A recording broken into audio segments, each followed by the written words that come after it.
Alors, je voudrais maintenant vous parler des mises en page fluides avec WebDev 20. WebDev, fluide, écoutez bien.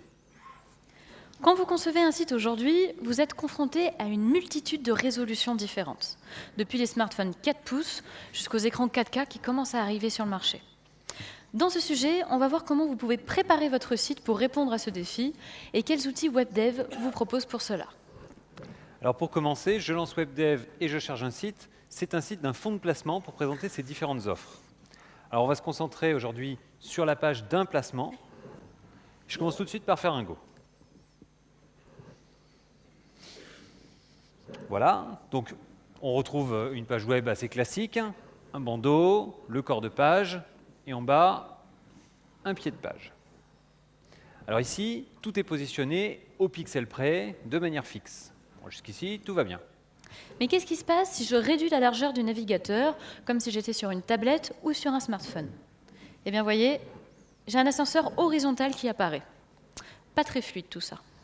Alors maintenant, on va voir ensemble comment transformer cette page pour avoir une mise en page fluide, c'est-à-dire une mise en page qui s'adapte à la largeur du navigateur.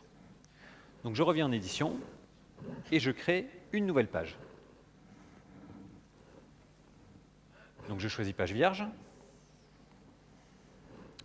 Je la sauve, je lui donne un nom. Ok.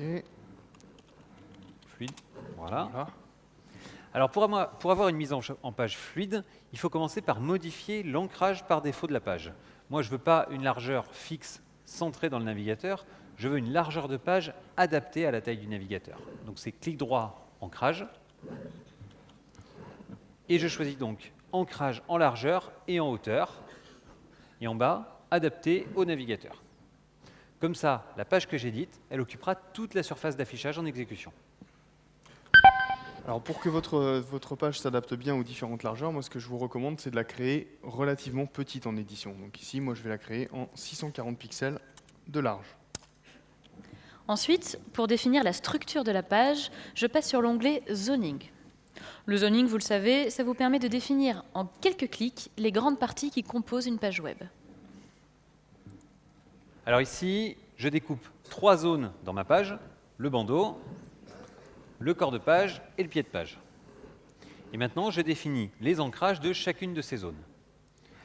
Alors, celle du haut, elle est ancrée en largeur. Ancré en largeur. Ok. Voilà.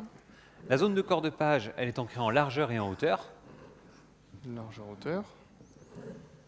Et le pied de page, il est ancré en bas et en largeur. En bas et en largeur. Ok. Alors maintenant, ce que je vais faire, c'est que je vais reporter les images de fond et les champs qui sont dans les deux zones fixes, le bandeau et le pied de page. Le bandeau. Bon alors ça, pour gagner du temps, j'ai déjà préparé les pages. Enfin la page en l'occurrence. Là, voilà. Alors maintenant, on va récupérer le contenu de la page d'origine, celle qui est fixe. Alors sur la page d'origine, vous le voyez, la zone de corps de page, elle contient tout un tas de champs. J'ai des titres, j'ai du texte bien sûr, mais j'ai aussi des images. J'ai un tableau avec des données sous forme de chiffres. Et puis j'ai aussi un graphe qui indique l'évolution du fond de placement. Alors, pour rendre tout ça fluide, ce qu'on va faire, on va utiliser une nouveauté de WebDev 20. Donc, je reviens sur la nouvelle page, j'édite les propriétés de la zone centrale. Et ici, je choisis édition en flux de texte. Je valide. Alors, l'édition en flux de texte, c'est une nouveauté. Ça vous permet de saisir directement du contenu dans la zone. Regardez, dans la zone de corps de page, je saisis le titre, fond de placement Oswald. Et ensuite, je n'ai plus qu'à choisir le style que je veux utiliser. Donc les styles de mon projet, ils sont accessibles directement ici, dans le ruban. Et je choisis le style titre. Hop. Voilà. Un petit truc et astuce, vous le voyez ici, mon titre il est un peu collé en haut et à gauche, en haut de la zone. Donc du coup, pour on va dire le décoller un petit peu, je vais utiliser ce qu'on appelle une marge interne. En version 20, pour définir la marge interne sur la zone, très facile, il suffit d'utiliser les petites poignées, ici les poignées vertes. Donc je prends la poignée, je garde les touches CTRL et ALT enfoncées, il faut d'abord que je sélectionne la bonne zone. Voilà. Donc je garde les touches CTRL et ALT enfoncées pour appliquer la même marge des 4 côtés. Et voilà, j'ai défini ma marge.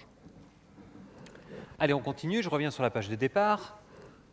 Alors vous voyez, dans cette page, il y a plein de champs texte. Tous les textes de ces champs, je vais les mettre directement dans la zone de mise en page de la nouvelle page. Alors, pour aller un peu plus vite, j'ai déjà préparé cette page avec tout le texte. Donc là, tout ce que vous voyez là, à l'écran, c'est un seul texte. Allez, alors on continue avec les champs. Donc je vais aller chercher le champ graphe. Alors, le champ graphe, il est Il est là. en bas, je le sélectionne et je le copie. Clic droit, Clic droit, copier. copier. Et dans la nouvelle page, Il était là. voilà, clic droit, coller, directement dans le texte. Bon, je le réduis Ok. un petit peu. Voilà. On continue avec le champ table. Alors, le champ table. Donc lui, c'est pareil, clic droit, copier. Et dans la nouvelle page, je me positionne là où je veux l'avoir, clic droit et coller. Lui aussi, directement dans le flux de texte. Et puis Ok. pour le champ image, vous avez compris le principe, c'est exactement pareil. CTRL-C Copier. et CTRL-V. Attends, on va se positionner là. CTRL V. OK. Dans les zones de mise en page fluide, vous mettez tout ce que vous voulez. Du texte, des images, des liens et surtout des champs. Tous les types de champs. Vous êtes totalement libre. Voilà, vous le voyez, tous les champs que j'ai collés ont été insérés à l'endroit où j'avais mon curseur. Mais ici, moi, le champ image, ce que je veux, c'est qu'il soit à droite du texte, comme sur la première page.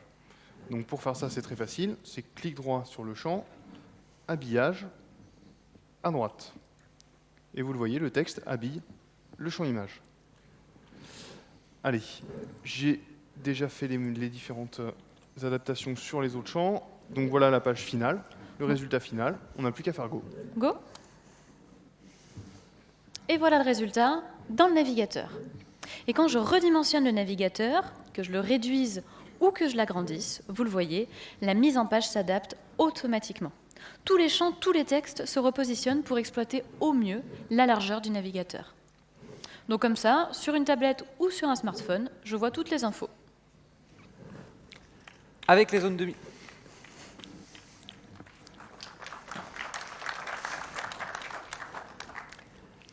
de mise en page fluide, vos sites s'adaptent au navigateur. Votre site, il est adapté et pour vous, vous l'avez vu, c'est très facile.